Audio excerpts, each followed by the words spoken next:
You best believe that karma is real. What goes around comes around. So let's watch today's story and see how karma worked its magic. I truly feared karma after I watched it destroy this girl's life right in front of me. At my old engineering job, there was this girl working at front desk. Let's call her Laura, and she came from somewhere else, let's say Ireland. I was freshly graduated and we both started work around the same time, and when I met her, at first she was really nice. A couple months later, my work started hiring more fresh grads, more girls in particular that were younger, like my age, and she was only like 5 years older than me. I don't know when, how, or why, but she started talking down on me for wearing makeup to work. Like one time I came into work late and I didn't have time to put on my eyelashes, so I was putting it on in the bathroom, and she came in and was like, I don't know why you try so hard. Like, no one will ever take you seriously in this male-dominated industry if you care about looking pretty all the time. She started to do this all the time, even if I was just like simply checking my reflection. And I'm not a confrontational person, so I always just made it seem like I thought that she was joking. And I was like, haha. I started to just like chalk it up as like our thing now, where she just like makes fun of me all the time. And the longer she worked there, the more everyone seemed to love her, especially the male engineers who always talk so highly of her. And I was like, oh my God, what's wrong with me? Like, I'm so mean, because like, why do I not like this girl for some reason? It wasn't until she announced that she was quitting because she was going back to Ireland that I found out what was really going on. I was in the break room with one of my friends who's also a fresh grad, and I was just trying to make conversation and was like, hey, did you hear about Laura leaving? That sucks. She was quiet for a bit and I just like watched her face like get all contorted, and she was like, yeah, I don't like her. I never told anyone about what Laura was doing to me because I didn't want to start work drama, especially since everyone loved her. And my friend was like, yeah, she's so rude to me. Like, she ignores me so hard that it's embarrassing. Apparently, my friend would just ask her, like, you know, how's your day? How's your weekend? Or like just anything to make small talk. And like Laura would just like look at my friend straight in the eyes and just be like, and then just like continue doing her own thing. My other friend came into the break room as well, also a fresh grad, and she comes up to us and she's like, hey, what are you guys up to? My other friend was like, oh, we're talking about Laura. Like, you don't like her either, right? And the friend that came in was like, oh my God. And then she proceeded to tell me that Laura always judges her outfits. Like, she would always like analyze it and just kind of like look her up and down and be like, and like make some sort of comment. It got so bad that my friend started taking the long way to go to the bathroom because she would have to pass Laura's desk at the front to get to the bathroom. So she started to go around just to avoid talking to Laura. Apparently she was doing this to all the new fresh female grads because she wanted to get with the male engineers and for some reason felt threatened by them. Anyway, karma kicked in on the last week of her employment because she broke her arm from falling down the stairs. She crashed her car, and because she had to deal with all of that, her visa expired. What goes around comes around, so my friends and I pitched in money to help cover the cost of like her broken arm, her car, her visa, and whatever, just to protect ourselves from karma. Whoa. Oh my God. Like, why did your friend start taking different route to the toilet or wherever she was going to? No. That is, yeah, she was very insecure, probably because she know that everyone didn't like her. Yeah, that's crazy. Okay, guys, story time. This is proof that karma is literally working, whether we see it or not. Okay, so I must have been coming home one day and I got into my apartment block and I saw a lady that I'd never seen before. So we were just like, hey, how are you? Like, you live here, da, da, da. You two, like, you know, exchanging words, we exchanged numbers. And she was like, oh, if you ever, like, want to come around for tea, you know, just message me or whatever. She's like, I work from home. If you have any deliveries, then just, you know, if you're not going to be home or you can't make the delivery, send it to my house. So I was like, okay, cool. Okay, no worries. That was nice. And we went about our business. So I had a few deliveries from Amazon, and as you do. I literally couldn't make them. So I asked Amazon to deliver it to her house. Now, I think it was like twice it happened. And then like about a month later, I got a message from her and she was like, oh, like, did you ask Amazon to send your parcel to my house because you're not home? I said, yeah. And then she was like, oh, can you stop that please? Because it's disrupting my work. So I was like, okay. So I didn't say nothing of what she said. I just thought, all right, cool, that's weird. Yeah. Clearly you don't remember or stand on what you say. So it just is what it is. And I also thought, like, how can a delivery be disrupting you? Like, I haven't got that many coming. Like, I genuinely wasn't home. So I just thought, if it's a problem like that, then clearly you're problematic. So I just thought to myself, from now on, when I see her, I'm just going to say hi and just keep it moving. Like, we're not going to do no chitty chatty stuff. A year later, I opened my letterbox. Obviously, it's funny because me and her have both got the same last name, which is weird. But so I saw a letter, but it didn't have my first initials. It had my second name. And I was thinking, what? Like, and they crossed out her flat and put mine. But I didn't think it was her at the time. I just thought, oh, maybe it's just an error.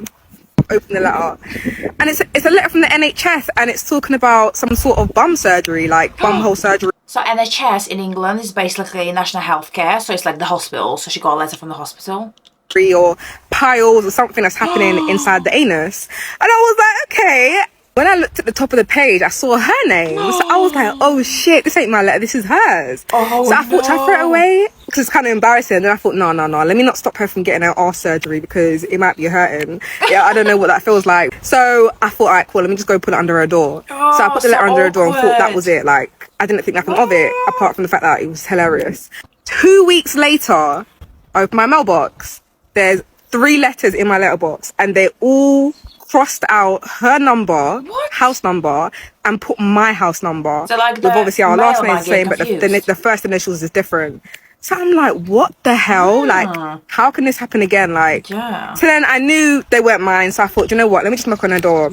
Knocked on her door, right? And I was like, hey, love, like, I keep getting these letters. Like, they're coming to my house, but they've crossed out your house number on the letter and it's put mine.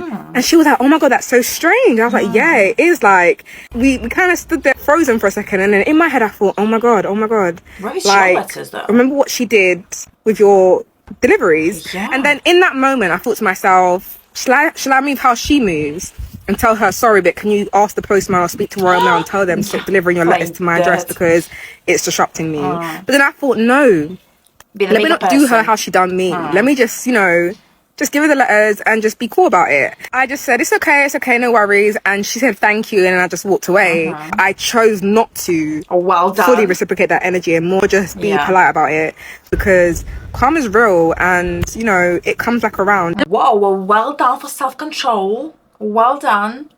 I mean, it feels nicer when someone's been like hella mean to you and then they kind of need you or you're there somehow. That is so funny always. On my behalf as she worked last night. Let me tell you the tale.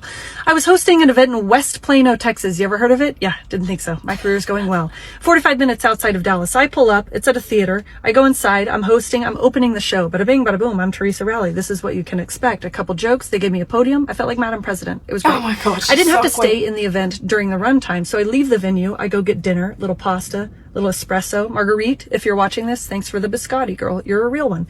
I come back to the event. I'm waiting. I'm still killing time. I'm sitting in my car. It's dark. I turn my car off because I love the earth. Okay.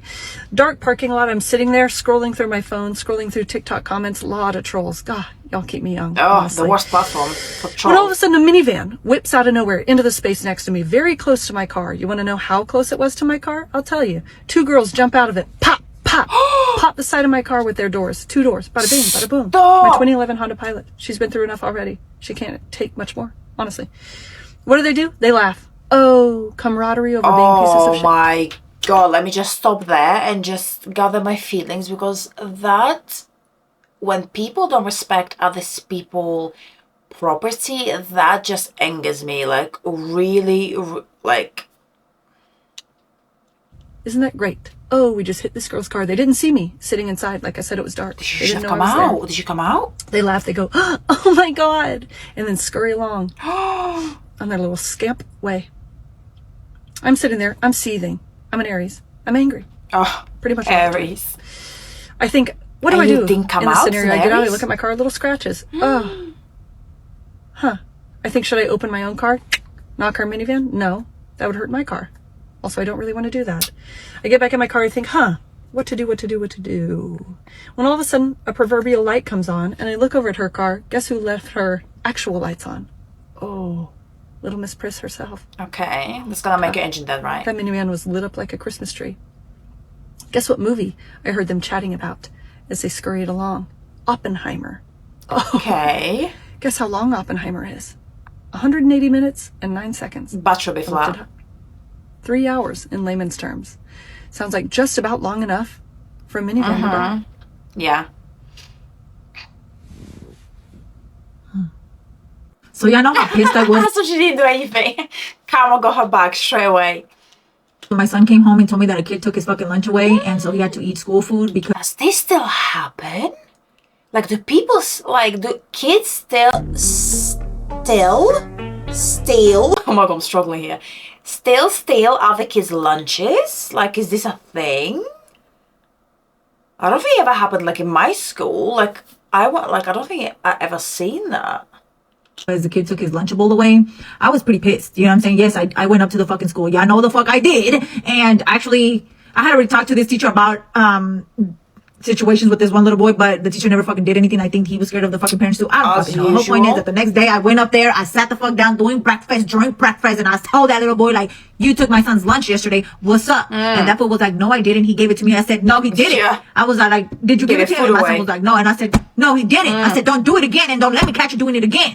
You know what I'm saying? And he was just kind of like, okay. And I was like, you apologize to my son. So he did. So I was just like, all right, you lucky you're a first grader, second grader, whatever the fuck they were at the time. Anyways, karma's a bitch, bro, because I had done that shit to some fucking kid back in my days, you know what I'm saying? And I was like, damn, y'all remember that us poor kids had to sit inside the lunchroom and fucking eat our lunch inside while the rich kids sit outside, you know what I'm saying? The nice weather up underneath the tree, like, oh yeah, you know. And I always used to be like, damn, I want to sit out there. So one day, one of my homegirls, she was my homegirl, she was a little homegirl. Anyways, she brought some lunch with her that her mama made her, you know what I'm saying? Because she wanted to sit outside. So her mama made her lunch. I still remember it was a fucking bologna sandwich. And I was like, if you don't give me your lunch, you can't sit with us anymore.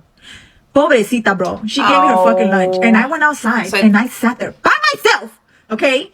And I ate that fucking bologna sandwich. And I was just thinking I was a shit. I was as poor as they fucking came, my dog. You hear me? And I was just like, oh my gosh. So when it happened to my son, I was like, karma's a bitch, bro. Karma comes the fuck around. And that motherfucker said, imagine that, Erica. That's funny. That is an excellent example of karma. Let's move on to our last one. Let's talk karma, shall we? Let's. Some people think karma isn't real, but how do you explain all the horrible things that happened to you when you were with that narcissist that never happened again after you left that narcissist? Okay. They're out there lying, cheating, manipulating, using, taking donations for their fake businesses, selling dreams and delivering nightmares, trying to prove to everybody that they are larger than life when really they are just con men. But karma didn't believe their lies. Karma didn't buy their bull. Karma cannot be conned.